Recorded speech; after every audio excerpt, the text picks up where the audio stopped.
इस दुनिया में कुछ लोग ऐसे भी होते हैं जो कि गलत वक्त पर गलत जगह पर पैदा हो जाते हैं। और यह दौर था 1882 का, जब अमेरिका एक बिहाड़ी इलाका था जहां जिंदगी आसान नहीं थी। भूखमरी फैली थी, बीमारियों का बोलबाला था और जिंदा रहने के लिए हर रोज मौत से दो दो हाथ करने पड़ते थे। इस जानलेवा बिहाड़ में जिंदा रहने और घर बसाने के लिए इंसान के लिए जरूरी था कि वह निडर, जाबाज और फौलादी जिगर वाला हो। जो सूरवीर और दबंग थे वही यहाँ पर कामयाब हो पाए। पर उनमें से कुछ लोग थे एक नंबर के गनफट्टू। हम यहाँ पर इस मूवी के मेन हीरो झंड बहादुर को देखते हैं, जो एक नंबर का गनफट्टू और झाटू होता है। और इस गनफट्टू के सामने एक बंदूकबाज होता है जो कि अपनी बंदूक से इसको मारने वाला होता है। और झंड बहादुर से लड़ने के लिए अपनी गन किसी भी तरह बाहर निकाल नहीं रहा था। वह बंदूकबाज उसको बोलता है कि तुम्हारे भेड़ों ने मेरे खेतों में घुसकर सारी फसलों को खराब कर दिया। और तब झंड बहादुर उसके सामने गिड़गिड़ाने लगता है कि वह उसका नुकसान पूरा कर देगा। मैं अपनी भेड़ों को बेचकर 2 दिन के अंदर तुम्हारा सारा पैसा वापस कर दूंगा।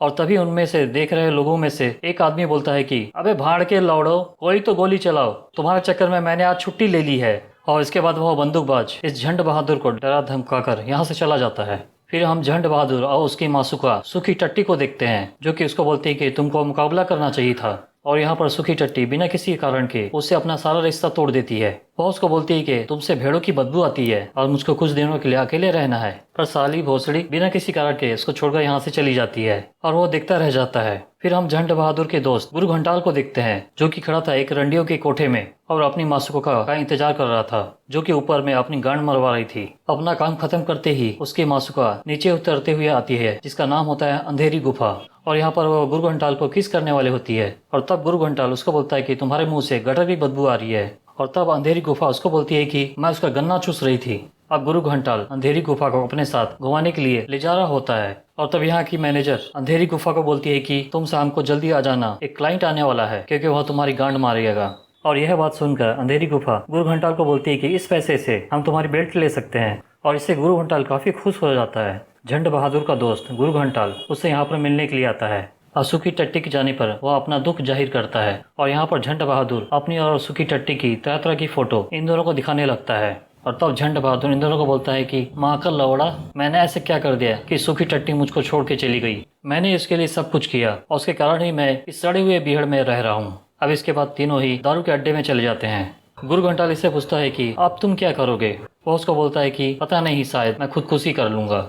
तब अंधेरी गुफा उसको बोलती है कि मुझे पता है कि तुम अभी उदास हो, तुम जीना चाहो तो जीने के लाख बहाने हैं। और तब झंड बहादुर उन दोनों को समझाने लगता है कि मैं जीऊँ भी तो जीऊँ कैसे। अमेरिका का यह बिहार जिंदगी जीने के लिए बहुत ही वाहियात और सड़ी हुई जगह है। यहाँ पर तुम्हारे अलावा हर चीज तुम्हारी जान लेना चाहती है। गुंडे, बदमाश, गुस्सेल बेवड़े, चिड़चिड़ी रंडिया, भूखे जानवर, बीमारियाँ, छोटी और बड़ी चोटें, आदिवासी। और यहाँ का मौसम, मैं जब भी अपनी गार्डन में हगने जाता हूँ तो कफन बांध कर जाना पड़ता है। घास में तरह तरह के सांप छिपे होते हैं, जो कि तुम्हारी गांड में कभी भी डस सकते हैं। और चलो मान लेते हैं इन सभी चीजों से आप बच भी गए, तुम्हें एक चीज और क्या मार सकता है तुम्हें पता है? साला भोसड़ी का वो डॉक्टर। कुछ दिनों पहले मुझे जुकाम हुआ तो मैं डॉक्टर के पास गया।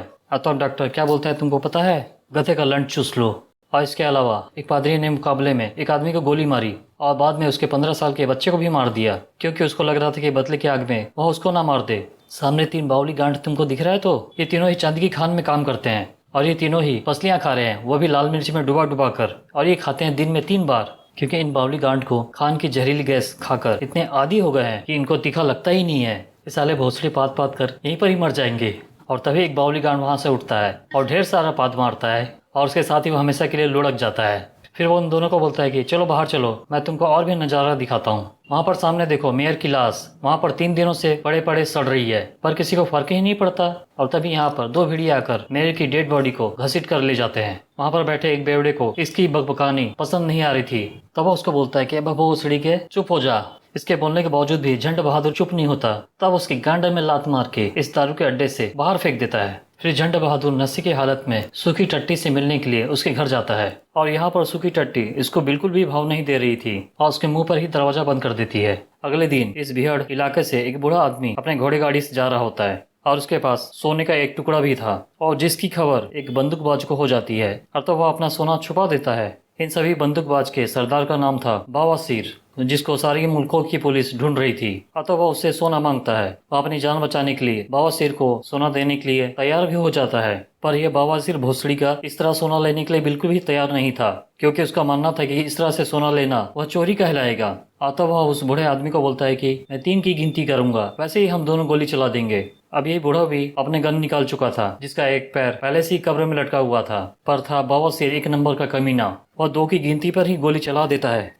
और तभी इसकी वाइफ चिकनी चमेली अपने घोड़े से उतरकर इसको यह बोलने के लिए आती है कि इसको गोली मारने की क्या जरूरत थी, यह तो बेचारा ऐसे ही सोना दे रहा था। और ऐसा कहने से बवासीर गुस्सा हो जाता है। वह उसकी गर्दन पकड़ते हुए उसको बोलता है कि कुतिया रंडी, तुझको कितने बार समझाया है, मेरे आदमियों के सामने दोबारा ऐसी बात नहीं करना। फिर बवासीर अपने एक आदमी छेदीलाल और चिकनी चमेली को इसी टाउन पे रुकने के लिए बोलता है, और वो बाकी बचे आदमियों के साथ यहाँ से कहीं दूर निकल जाता है, क्योंकि उसको पुलिस ढूंढ रही थी। दूसरी तरफ टाउन में झंड बहादुर गुरु घंटाल से बात कर रहा होता है कि तभी वह देखता है कि उसकी मासूका सुखी टट्टी नाई की दुकान के मालिक हजमी कीड़ा के साथ रंगरलियां मना रही है। ऐसा देखकर काफी गुस्सा हो जाता है और दोनों को ही गाली गलौज करने लगता है। इसके बाद दोनों यहाँ पर देखते हैं कि एक बहुत बड़ी आइस की सिल्ली यहाँ पर आई है। इतनी बड़ी आइस की सिल्ली इन्होंने कभी देखी नहीं थी। इस आइस की सिल्ली को कुछ लोग रस्सी से उठा रहे होते हैं। होता यही कि तभी एक रस्सी वहां से टूट जाती है और वह आइस की सिल्ली सीधा एक आदमी के ऊपर गिर जाती है, जिसका वहीं पर उसका कचुमार निकल जाता है। और ऐसा नजारा देखकर उन दोनों से भी रहा नहीं जा रहा था। फिर वे दोनों चर्च में जाते हैं और जहाँ पर वहाँ का पादरी ने नए नए नियम जो लागू किए थे वह उन सभी को सुना रहा होता है, जैसे कि अब से मुफ्त में जानवर चलाने वालों की गांड में डंडा डाल दिया जाएगा। फिर वह सभी को बताता है कि हमारे टाउन में 2 नए लोग आए हैं। एक है चिकनी चमेली और उसका भाई छेदीलाल। हजमी कीड़ा सूखी टट्टी को चूस रहा होता है। तभी झंड बहादुर यहाँ पर आ जाता है। झंड बहादुर हजमी कीड़ा को बोलता है कि मुझे मटन चॉप जैसी मूछें उगानी है। और तब हजमी कीड़ा उसको बोलता है कि तुम तो गडरी हो और ऐसी मूछें उगाना तुम्हारी औकात से बाहर है। और इस पर झंड बहादुर उसको बोलता है कि चुतमारी के तूने मेरी गर्लफ्रेंड चोरी की है। और तब हजमी कीड़ा उसको बोलता है कि सूखी टट्टी तुझको छोड़ चुकी झंडा आदमी, अगर उसे झंडू की जगह एक मर्द चाहिए तो इसमें मेरी क्या गलती। मैं उसे एक आलीशान घर दे सकता हूँ, एक गर्म बिस्तर और बड़ा वाला लॉलीपॉप। क्या तुम ये सब दे सकते हो? दारू के अड्डे में गुरु घंटाल और अंधेरी गुफा दोनों एक साथ मिलते हैं और यहाँ पर अंधेरी गुफा उसको बताती है कि एक आदमी चाहता था कि मैं सिगार पीऊं और आधी बची सिगार उसकी गांड में बुझा दूं, तो फिर मैंने यह वैसे ही किया जैसा वो चाहता था। गुरु घंटाल उसको बोलता है कि हम दोनों शादी करने के पहले ही घपाघप कर लेंगे। और तब वो उसको बोलती कि शादी करने के पहले ऐसा करना पाप होता है। अंधेरी गुफा के चेहरे पर किसी का माल लगा हुआ होता है, जिसको कि गुरु घंटाल अपने लकी रुमाल से पोंछता है। तभी यहाँ पर झंड बहादुर आकर उन दोनों को बोलता है कि मैं इन सभी चीज से तंग आ चुका हूँ और मैं ये जगह छोड़कर सैन फ्रांसिस्को जा रहा हूँ। झंड बहादुर गुरु घंटाल को अपने मोजे देता है और इसके बदले गुरु घंटाल उसको अपना वह रुमाल देता है जिसमें कि किसी का माल लगा हुआ था, जो कि उसके हाथ में चिपक जाता है। इस तरफ खाने में छेदीलाल पादरी के बेटे के साथ झगड़ा कर लेता है और उसको गोली भी मार देता है, जिससे यहाँ पर भगदड़ मच जाती है और सभी लोग एक दूसरे को मारने पीटने लगते हैं, यहाँ तक एक दूसरे का खून भी कर देते हैं। और यहाँ पर दोनों ही नमूने लोगों के मारपीट से बचने के लिए नौटंकी करने लगते हैं, ताकि बाकी लोग को भी यह लगे कि इन दोनों भी मारपीट कर रहे हैं। और इसी समय झंड बहादुर देखता है कि 2 लोग लड़ते लड़ते चिकनी चमेली के ऊपर गिरने वाले हैं कि तभी वो चिकनी चमेली के ऊपर जंप करके उसको बचा लेता है। अपनी जान बचाने से काफी इम्प्रेस हो जाती है और उसको बोलती है कि तुमने तो हीरो की तरह मुझको बचा लिया। फिर दोनों यहाँ से भाग जाते हैं। फिर ये दोनों रास्ते में चलते चलते एक दूसरे का इंट्रोडक्शन देने लगते हैं। फिर झंड बहादुर चिकनी चमेली को अपनी मासूका के बारे में बताने लगता है कि किस तरह से उससे उसको प्यार हो गया, उसने उसके लिए कितना कुछ नहीं किया, फिर भी उसने इसकी गांड में लात मार कर इसको छोड़ दिया। और तब चिकनी चमेली उसको बोलती है कि तुम्हारा जैसा झाटू और चूतिया मैंने आज तक नहीं देखा। जब ये दोनों बात करते रहते हैं तभी इनके सामने में डायमंड बैक नाम का एक सांप आ जाता है, जिसको देखकर इन दोनों की हवा टाइट हो जाती है। डरी हुई हालत में चिकनी चमेली उसको बोलती है कि तुम संडे तक क्यों नहीं रुक जाते, क्योंकि शनिवार से मेला चालू होने वाला है। तब झंड बहादुर उसको बोलता है गधी की गांड में जाए साला मेला, मैं वहाँ जाऊंगा ही नहीं, क्योंकि वहाँ पर सूखी टट्टी के साथ हजमी कीड़ा भी आएगा। मैं वहाँ जाकर अपनी और बेइज्जती नहीं करवा सकता। उसकी ऐसी बात सुनकर चिकनी चमेली उसको बोलती है कि तो क्या हुआ, मैं चलती हूँ तुम्हारे साथ उस मेले में। मेरे जैसे हॉट लड़की देखकर सूखी टट्टी की झाटों में तो आग लग जाएगी। अगले दिन सुबह चिकनी चमेली छेदीलाल से मिलने के लिए जाती है, जो कि अभी जेल में बंद है क्योंकि उसने पादरी की बेटी की हत्या की थी। वह चिकनी चमेली को बोलता है कि किसी गांड में इतना दम नहीं है जो मुझको फांसी में लटका सके। बहुत से आकर मुझको यहाँ से छुड़ा कर ले जाएगा। फिर चिकनी चमेली झंड बहादुर से मिलने के लिए आती है और उसके साथ ही इस मेले में जाती है। और यहाँ इस मेले में एक चुतिया फोटोग्राफर एक फैमिली की फोटो खींच रहा होता है और तभी एक ब्लास्ट होता है, जिससे कि उस फोटोग्राफर के चित्र उड़ जाते हैं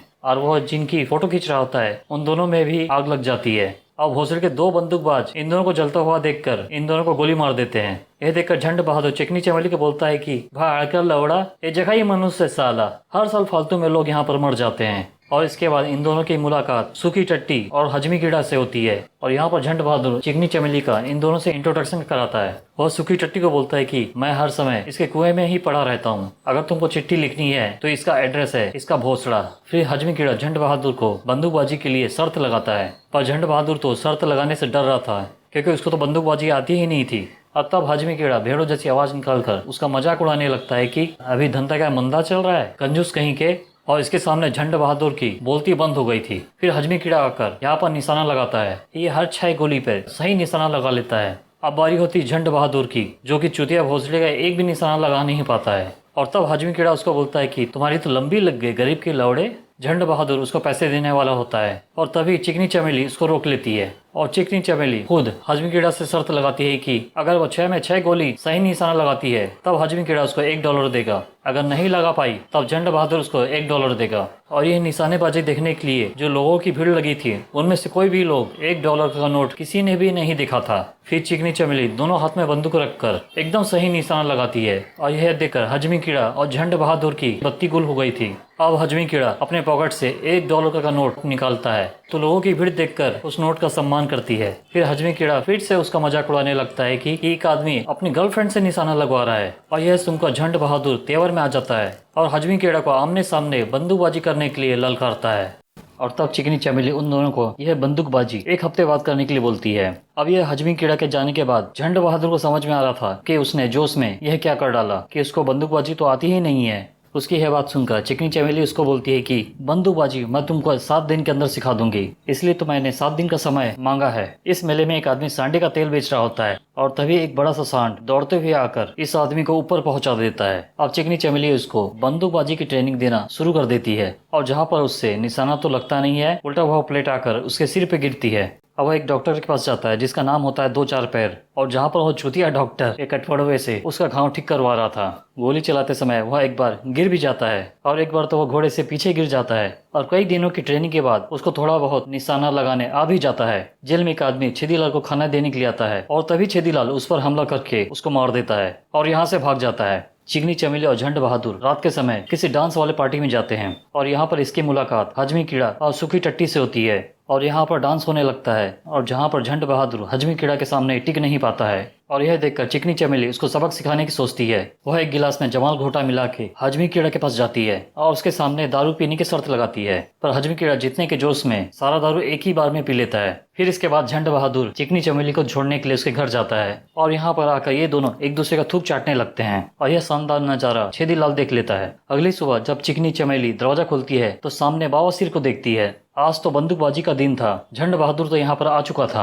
अब हजमी कीड़ा भी यहाँ पर लड़खड़ाते हुए आता है क्योंकि इसके पेट में धमाल मची हुई थी और यहाँ पर आकर उसकी हालत फिर से खराब होने लगती है और तब वह एक आदमी से टोपी लेकर अपनी गांड का सारा माल उसमें निकाल देता है और यह देखकर सभी को उल्टी जैसा फील हो रहा था और यह देखकर झंड बहादुर उसके साथ बंदूकबाजी करने से मना कर देता है। फिर वो यहाँ से सीधा चिकनी चमेली के घर जाता है तो देखता है कि वो यहाँ पर नहीं है। झंड बहादुर जब अपने दोस्त के साथ इस दारू के अड्डे में होता है और तभी बावासिर अपने आदमियों के साथ यहाँ पर आता है। बावासिर यहाँ पर सभी लोगों से पूछता है कि कौन है वो माई का लाल जो कल रात मेरी वाइफ को चूस रहा था। किसी का नाम बताने पर वह एक आदमी को मार देता है। वह सभी को बोलता है कि कल दोपहर तक वह आदमी मेरा मुकाबला करने नहीं आया तो यहाँ पर लाशों के ढेर लगा दूंगा। अकेले में आकर बावासिर चिकनी चमेली से पूछता है कि वो आदमी कौन था जो तुझको चूस रहा था। अगर तू यह नहीं बताई तो इस डॉग को गोली मार दूंगा। और तब उसको बताना ही पड़ता है कि वह आदमी कोई और नहीं झंड बहादुर है। और यह जानने के बाद बावासिर अपने कपड़े उतारने लगता है ताकि वह इसके साथ घपाघप कर सके और तभी चिकनी चमेली बड़े से पत्थर से मारकर इसको बेहोश कर देती है। वह जाते समय उसकी गांड के छेद में एक फूल भी लगा देती है। अब वह आती है झंड बहादुर के घर पर और जहाँ पर वह उसको बताती है कि बावासिर अपने आदमियों के साथ तुझको मारने के लिए ढूंढ रहा है। ये दोनों एक दूसरे से बात करते रहते हैं और तभी यहाँ पर बावासिर अपने आदमियों के साथ आने लगता है। उससे पहले चिकनी चमेली पीछे वाले रास्ते से भाग जाती है। ये सभी लोग आकर इसके घर की छानबीन करते हैं पर यहाँ पर इन सभी को झंड बहादुर मिलता नहीं है क्योंकि झंड बहादुर तो भेड़ों के बीच में छुपा हुआ था। वह चुपके से इन भेड़ों के बीच में से निकलकर अपने घोड़े में बैठकर यहाँ से चला जाता है। अब बावासिर और उसके आदमी अपने घोड़े से उसका पीछा करने लगते हैं और सामने में एक ट्रेन आती रहती है और उससे पहले ही झंड बहादुर अपना घोड़ा लेकर ट्रेन की पटरी से उस पार चला जाता है। ट्रेन जाने के बाद बावासिर और उसके आदमी उसको देख नहीं पा रहे थे क्योंकि झंड बहादुर अपने घोड़े समेत ट्रेन में चढ़ चुका था।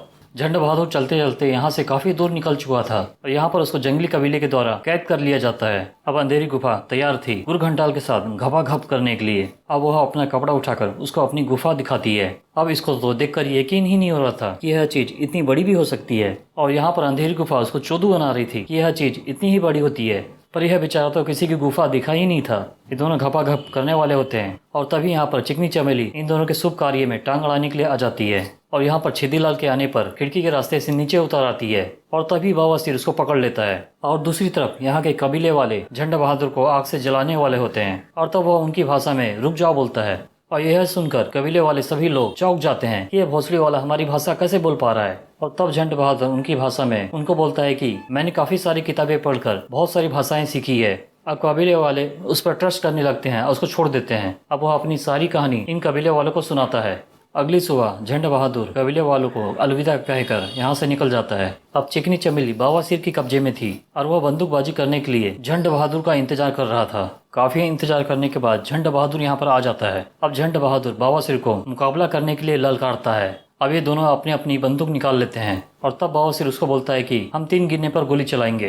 पर झंड बहादुर 1 गिनने पर ही गोली चला देता है जो कि बवासीर के हाथ में लगती है, क्योंकि चिकनी चमेली झंड बहादुर को पहले ही बता चुकी थी कि बवासीर 2 की गिनती पर गोली चलाता है। और यह देखकर बवासीर उससे पूछता है कि तूने निशानेबाजी कहाँ से सीखी। इस पर झंड बहादुर उसको बोलता है कि तेरी बीवी से ही तो सीखी अरे भोसड़ी के। और फिर बवासीर उसको गोली मारने वाला होता है और तब झंड बहादुर उसको थोड़ा देर रुकने के लिए बोलता है और इतने समय में चुतिया जैसे हरकतें करने लगता है और इसके बकचोदी करते समय बवासीर लड़खड़ाते हुए नीचे गिर जाता है। अब झंड बहादुर बवासीर को बताने लगता है कि जो गोली मैंने चलाई थी उस गोली में डायमंड बैक नाम के जहरीले सांप का जहर था जो कि कबीले वालों ने यह सब किया था। इसकी पूरी कहानी सुनने से पहले ही बवासीर दुनिया से उठ जाता है और इस पर झंड बहादुर को बहुत दुख होता है। इसकी कहानी सुनने से पहले ही वो लुढ़क गया। अब चिकनी चमेली उन दोनों आदमियों के अंड और लंड में लात मार के वहाँ से भाग जाती है। सूखी टट्टी अब हजमी कीड़ा को छोड़ चुकी थी और अपने प्यार का इजहार करने के लिए और झंड बहादुर के पास आती है और तब झंड बहादुर उसका प्यार ठुकरा देता है और चिकनी चमेली के साथ यहाँ से चला जाता है। बवासीर को मारने पर जो इनाम था वह झंड बहादुर को मिल जाता है और वह इससे बहुत सारी भेड़ें खरीदता है। और इस भेड़ों के मेले के बीच में इन दोनों की चुसम चुसाई के साथ ही